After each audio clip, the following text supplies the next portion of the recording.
ఈ సిద్ధం సభ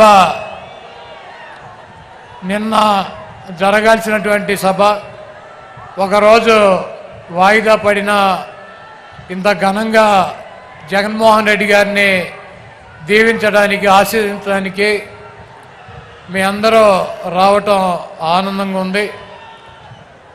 ఈ రాష్ట్రంలో 5 సంవత్సరాల నుంచి జగన్మోహన్ రెడ్డి గారి పరిపాలనలో స్కూల్కి వెళ్ళేటువంటి పిల్లల కాడి నుంచి వృద్ధాప్యం వచ్చినటువంటి అవ్వాతాతల వరకు వాళ్ళకి కావలసినటువంటి ప్రతి అవసరాన్ని తీర్చుతున్నటువంటి ప్రభుత్వం వైఎస్ జగన్మోహన్ రెడ్డి గారి ప్రభుత్వం.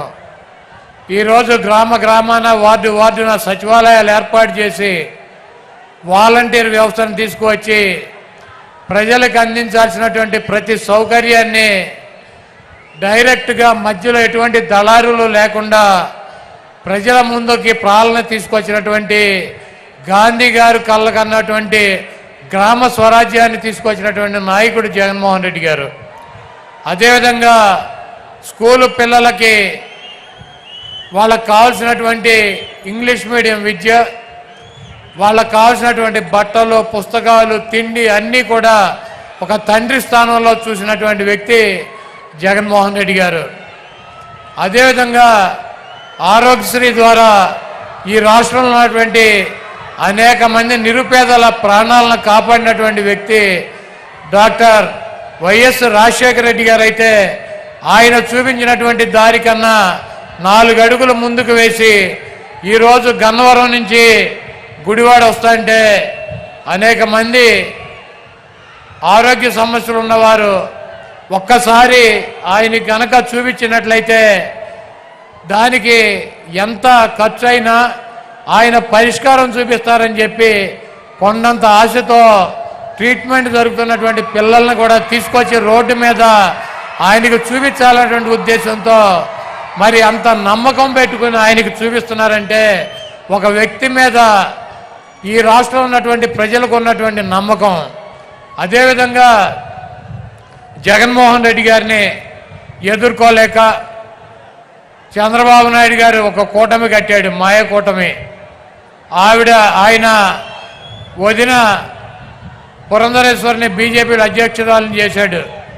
అదేవిధంగా ఆయన దత్తపుత్రుడిని పవన్ కళ్యాణ్ ఓ పక్కన పెట్టుకున్నాడు, ఒక ఉత్తపుత్రుడిని ఓ పక్కన పెట్టుకున్నాడు.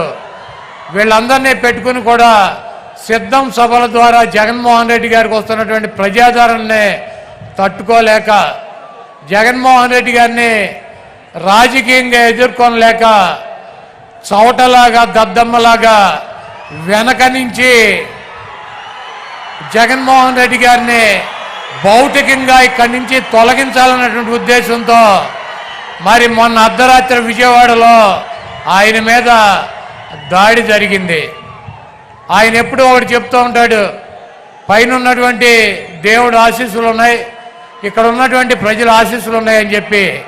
అన్న మీకు తప్పకుండా ఆ దేవుడి ఆశీస్సులు ప్రజల ఆశీస్సులు ఉన్నాయి కాబట్టి మీకు ఒక అంగుళం పక్కకి జరగల, ఒక అంగుళం కిందకి జరగల.